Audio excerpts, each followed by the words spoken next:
Bom dia, gente! Eu sou Kátia Regina e você está no canal Terapias Integrativas de Saúde. Aqui a gente fala de fé, de espiritualidade, coisa boa, e coisa boa que é tratamento de saúde. A saúde física, a saúde energética, mental, emocional e espiritual. E nesse momento a gente está tratando da saúde emocional e espiritual da gente, aprendendo várias coisas, enquanto eu estou de resguardo, digamos assim, né, para uma obrigação, né, entrei em obrigação, que é o conhecimento do meu terceiro orixá, né, e aí eu não posso trabalhar, né, com a bioenergia, que é me conectar com a energia dos outros, né. Eu estou lendo um segundo livro, são 21 dias, né, e eu estou lendo um segundo livro. Esse livro que eu estou lendo é um romance chamado Quem Perdoa Liberta. É um livro psicografado por Vanderlei Oliveira, que é um psicólogo que tem canal no YouTube, né? Essa minha fala aparece muito no YouTube, onde eu tenho meu canal. E o Vanderlei Oliveira também é um psicólogo que tem um canal no YouTube e ele é psicógrafo. E aí veio esse romance pelo espírito José Mário. E o José Mário conta muito as histórias do Hospital Esperança, que é um hospital na espiritualidade. Lá tem hospital? Tem, graças a Deus, né? Porque a forma como a gente chega do outro lado, muitas vezes, é uma forma muito difícil. A gente desencarna e logo os processos de remorso pelo que a gente fez ou deixou de fazer nos consome e isso vai repercutir no nosso corpo psicossomático. Então aqui nesse livro ele vai contar a história principalmente de Benevides, tá? Benevides, lógico, é um pseudônimo, né? E é a história de um espírita que fundou uma grande obra social, mas do outro lado ele era consumido pelo remorso da maledicência. E ele plasmou para ele uma língua enorme, que essa língua toda hora saía da boca, cuspia, e ele falava que ele tinha a língua ruim, sabe? Então ele o tempo todo a culpa por ser uma pessoa ruim que fez o mal vinha à tona e ele entrava em processo de desequilíbrio. Então aqui existe a parte, né? O capítulo 7 desse livro fala a história da maledicência, o que causou isso para ele, né? Para a gente aprender a ter cuidado com a nossa língua, né? Então tá aqui, eles foram visitar uma das alas de tratamento lá do Hospital Esperança, o José Mário, acompanhado da Railda e do trabalhador Cornélios, né? E ele encontra lá esse espírito, né? Olá, Benevides, está se lembrando de mim? E Benevides conhece o José Mário. Como você está hoje? Benevides quer morrer. Olha, ele já está desencarnado e Benevides quer morrer. O que é isso, amigo? O Benevides já morreu e quer morrer de novo, disse ele. Benevides é a espírita ruim. Benevides tem língua grande, veja só. E botou a língua imensa para fora e depois puxou aquela língua, né? Viu a língua de Benevides? E sem mais nem menos, ele caminhou pelo corredor afora. E então Cornélios falou: não se perturbe, José Mário. Ele está sedado neste momento e está muito confuso. E o José Mário pergunta: a esquizofrenia é um quadro parecido. Ele está fora de si quase que completamente. E a Railda então perguntou: o Benevides era espírita? Sim, Railda, respondeu Cornélios. Ele foi um grande trabalhador do Rio de Janeiro. Ele foi fundador e tarefeiro devotado de uma creche no subúrbio do Rio de Janeiro. Cuidava de mais de 300 crianças. Fazia sopa para mais de 180 famílias. Tinha uma farmácia impecável. Era uma obra social de largo porte que contava com mais de 200 trabalhadores efetivos e muitos outros indiretos. Foi um homem de boa vontade, pai honesto, marido, fiel, espírita e convicto. Olha, gente, como que uma pessoa dessa chega assim do outro lado, né, gente? Como que o remorso, né? Porque isso aqui foi falta de perdão. Ele ainda vai purgar muito, porque ele não consegue perdoar a si mesmo por aquilo que ele fez. Então a gente tem que tomar muito cuidado Porque coisas que a gente faz e fala pode ter repercussões muito grandes, né? Benevides, como todos nós, tinha enfermidades morais a vencer. E a sua doença principal foi o preconceito. Ele tinha uma visão muito distorcida que o conectou com as forças sombrias que desenvolveram uma severa doença mental ao longo de décadas. Um quadro típico de obsessão mental, conforme a conceituação do mestre Calderaro. Depois da morte, o contato com o remorso e a doença da consciência lhe trouxeram perturbações de vulto. No mesmo bairro onde existia sua obra social, a sua creche, havia também uma casa umbandista, renomada e muito procurada pelos serviços de caridade que prestava. Era a tenda umbandista espírita Pai João de Angola. Benevides não suportava a palavra umbanda. Tinha rejeição sistemática por umbandistas, que denominava pembeiros ignorantes. Além disso, ele também não tinha uma gota de tolerância com os pretos velhos, a quem designava como escravos analfabetos. Se ele somente pensasse dessa forma, talvez tivesse poupado a si mesmo de muitas decepções, mas era impetuoso e fazia uma campanha infame contra a tenda umbandista. Orientado por companheiros espíritas ligados aos órgãos de unificação de sua região, entregou-se a uma insistente ação para tirar o nome espírita da tenda, principalmente porque tal entidade manifestou desejo de participar das atividades de unificação espírita. Entretanto, como não se dispuseram a cumprir com as severas exigências impostas, não só recusaram o pedido de adesão, como passaram a dar demasiada importância ao fato de se dizerem espíritas umbandistas. Valendo-se de influência política, o Benevides, influenciou a cabeça de homens públicos. Gente, aí começou uma maledicência. Influenciou a cabeça de homens públicos com a maledicência e a calúnia, até conseguir um escândalo de proporções desastrosas contra a casa umbandista vizinha sua. Em uma batida policial, interesseira e abusiva, carregada de preconceito social dos próprios órgãos públicos, a confusão se estabeleceu em briga, agressão e prisão do líder, pai de santo e 2 integrantes. O assunto virou manchete e a casa se esvaziou, atingindo o objetivo ilícito de Benevides, que prometeu votos de seus assistidos para os comparsas da politicagem que lhe prestaram o favor. Gente do céu! E aí ele começou a ficar consumido pela culpa e pelo remorso. Certo de ter feito mais honesto em favor do futuro do espiritismo, Benevides ainda pediu favores, pediu favores a juízes, aos quais convenceu da periculosidade da tenda, solicitando o fechamento da entidade em seu deslocamento para outras bandas. Após saírem da prisão, os líderes da tenda umbandista lutaram para reerguer o templo, que fora devastado por vândalos, que se aproveitaram da interrupção das atividades para saqueá-la, em manifesto repúdio social de preconceito. Depois disso, ainda ficaram por 2 anos em pendências e papéis, taxas, burocracias para reativar as tarefas, tendo suspensa todas as suas atividades sociais. Gente, que pecado, né? Toda a ação do servidor espírita ficou na penumbra, no silêncio. Só ele e Deus sabia tudo o que ele tinha feito. Benevides não é um homem mau, continuou Cornélios.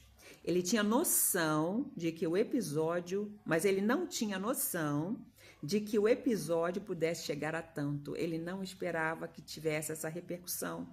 O que ele queria mesmo dentro dele é que a tenda fosse fechada ou que mudasse de bairro para não empanar o brilho da sua obra pelas confusões que não eram toleradas por eles.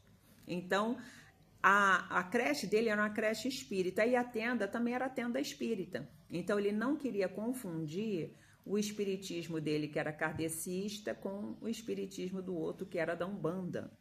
Então, muitos dos que frequentavam a sua casa espírita também participavam da Umbanda no bairro.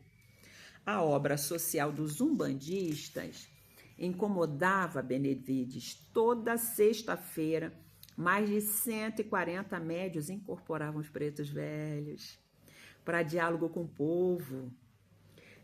Chega a me arrepia, gente. Nas giras mensais de Exu e Caboclo, a casa chegava a reunir mais de 1.000 pessoas. Eles possuíam um terreiro 10 vezes maior que a sua casa espírita, no qual planejava uma obra assistencial para o povo. Muitos pais das crianças assistidas na sua creche trabalhavam na tenda e sofriam com a pressão para mudar de religião, mudar de casa, sob pena de perderem a vaga de seus filhos na organização espírita. Ah, gente, que pecado! Embora as atividades umbandistas tenham sido reativadas, ficou a sombra da calúnia pairando sobre a tenda. O próprio Benevides tinha agora como justificar sua tese, reavivando sempre o lamentável episódio na lembrança de todos os que ainda manifestavam qualquer referência saudável ao núcleo umbandista. Então, quando alguém tocava no assunto, ele falava, mas você lembra? Né? E aí ele caluniava mais, né? Para justificar por que a tenda foi fechada. Veio um dia, porém, em que sua filha mais velha foi tomada por terrível doença no sangue. Ela gastou quase tudo o que tinha exames, remédios, tratamento para livrá-la da dor e nada conseguiu. Um sofrimento interminável que durou anos a fio. Certa feita, a esposa, já sofrida ao extremo, na iminência da morte dessa filha, conforme previsão médica, foi aconselhada por uma amiga a procurar às escondidas a tenda umbandista. Ah, como é que Deus é danado, né, gente? A amiga, também tarefeira da creche de Benevides, tinha acesso ao pai de santo e poderia conseguir um atendimento especial e sigiloso. Assim foi feito. Após duas sessões de tarefa de descarrego e outros rituais de libertação que só tem lá na Umbanda, Marisa, a filha de Benevides, readquiriu forças, começou a recuperar o peso e tudo que perdeu nos anos de enfermidade. Ah, como é que é bom a misericórdia, né? Com 1 mês de melhoria, os exames médicos foram unânimes. Marisa estava curada.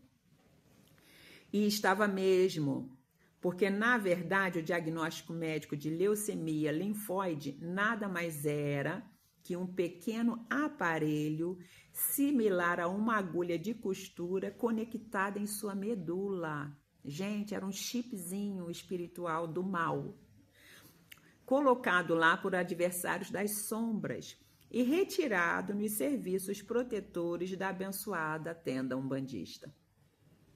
Em um domingo de festa, a família Benevides, todos os parentes foram reunidos para comemorar a bênção da cura de Marisa. E nessa reunião, a Marisa pediu a palavra e, a pedido da mãe, que tinha até então guardado segredo, a Marisa não só contou o episódio dos trabalhos umbandistas, mas declarou-se apaixonada pelo pai de santo, que se tornou seu amigo inseparável e o homem com quem ela pretendia se casar. Tu já pensou? Isso no meio de uma festa. Isso foi como um soco na boca do estômago do Benevides, que ele não esperava nunca que tudo isso estivesse acontecendo nas costas dele. A determinação de Marisa, aliada à surpresa da notícia, causou o pior sentimento que poderia existir no coração de Benevides. Com indisfarçável contrariedade, ele levantou a taça de brinde na comemoração com quem fora acolhido pela mais infeliz decepção da sua existência. Enquanto a filha vibrava, comemorava, eu estou curada, encontrei o amor da minha vida, ele por dentro se consumia em ódio, em raiva, em rancor, em ressentimento, em culpa, em tudo. Daí por diante, as lutas internas de Benevides não cessaram, porque Marisa consolidou o casamento, presenteou os pais com 2 netos, que já na infância demonstravam enorme atração pelo som dos atabaques. O sogro jamais aceitou o genro. Benevides jamais conseguiu engolir aquele genro. A atitude dos netos. E nunca perdoou a esposa por ter procurado essa tenda para ajudar a filha. Enveredou por um mau humor sem precedentes na sua vida. Tomado pelo rancor, incendiava a vida da família com labaredas de reclamação, malquerência e mentira. Então ele continuou querelante, continuou com malquerença, continuou mentindo para os outros, mentindo para si mesmo. Ou seja, isso é uma auto-obsessão, né? Você começa a acreditar tanto nas suas mentiras que elas começam a ser verdade para você. Os anos se passaram sem que o trabalhador demonstrasse uma mínima disposição de mudar sua amargura provocada pela mágoa e pela não aceitação da nova vida da filha. Benevides cometeu a imprudência de acreditar que a vida lhe impunha uma dura prova em razão de erros do passado. Não foi erros do passado, gente. Ele achou assim, alguma coisa eu fiz no meu passado, da vida, outra vida, para merecer isso. Não, foram erros que ele cometeu naquela vida mesmo, né? Ele lamuriava com os amigos, que também adotavam os falatórios improdutivos, formava grupos de enfermos da palavra, a depreciar com quem não se moldava ao figurino de suas exigências e condutas. Ou seja, ele ainda encontrava pessoas para ficar fofocando, malquerendo, reclamando, falando mal dos outros, né? Encontrava alguém que o escutasse e ainda reproduzia aquilo que ele falava. Da lamúria, ele tombou no vitimismo, criando um quadro de autopiedade, ficando cada dia mais com a sensação de abandono. Com o tempo, o clima de revolta irrompeu em estranhas condutas que deixaram a todos preocupados, porque ele conversava sozinho. Gente, eu já falo sozinha, estou até preocupada. Conversava sozinho e em muitas ocasiões foi surpreendido falando palavrões, xingando pessoas invisíveis ao olhar humano, com extrema irritação. Dava murros na parede. Por fim, a memória foi atacada e ele começou a esquecer os nomes e os lugares. Pessoas deprimidas começam a ter processo de esquecimento, né? Para quê? Para quando desencarnar, já chega lá deprimido de uma vez. Já começa a depressão aqui.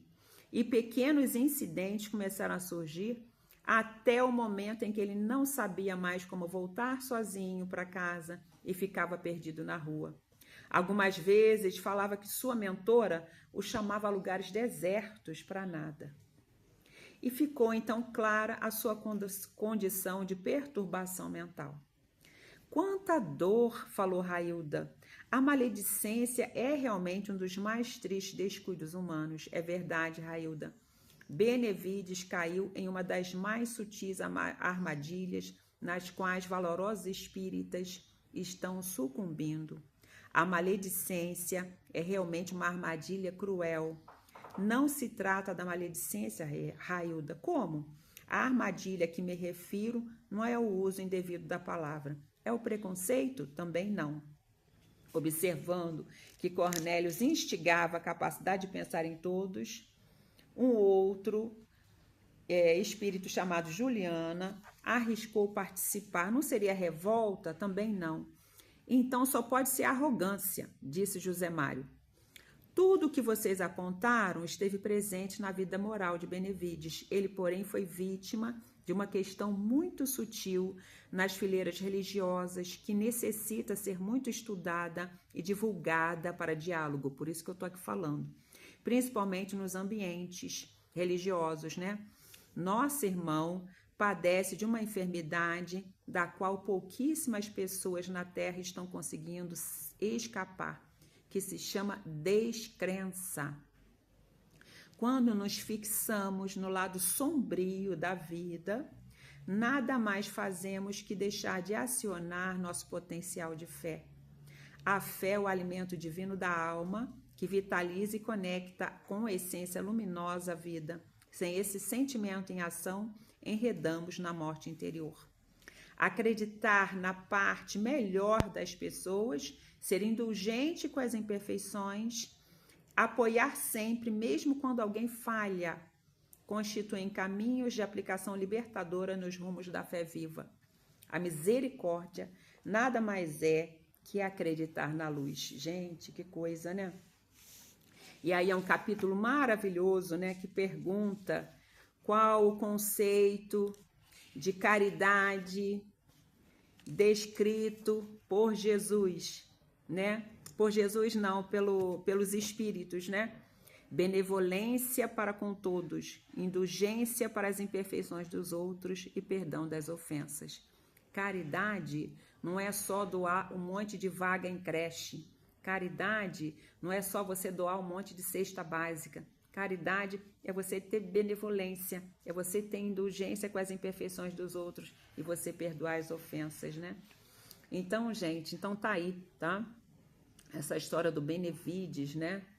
Que se consumiu com a raiva, com o ódio, com o desgosto, com tudo isso, né? E a vida deu esse tapa com luva de pelica na vida dele, meu Deus, mas podia ser a nossa vida. A gente tem que tomar muito cuidado quando a gente tem essa arrogância de achar que a nossa fé é a melhor de todas, né? Que a nossa fé é a única que vai resolver determinados problemas e às vezes não é, né? Às vezes você vai ali numa portinha ali onde a pessoa ora por você e às vezes tem mais resultado que dentro do templo religioso que você frequenta, né? Então a gente tem que aprender a respeitar, né, as pessoas, aprender a entender, né, que a casa do lado da sua, ela está somando, né? A casa do lado da sua também fala em Deus, fala em Jesus, e ela é um somatório e a gente tem que agradecer a Deus por todos os templos de luz, né, que se acendem em nome de Jesus nessa vida. Então tá aí a nossa história de hoje, né, falando da maledicência, né? Falando dessa coisa ruim que é o preconceito, e falando da descrença, que é você estar ligado o tempo todo no lado escuro da vida do outro, né? Então você traz essa energia negativa para você. Um bom dia a todos. Se você quer um tratamento, só a partir do dia 27. Vou deixar o nosso telefone na descrição do vídeo.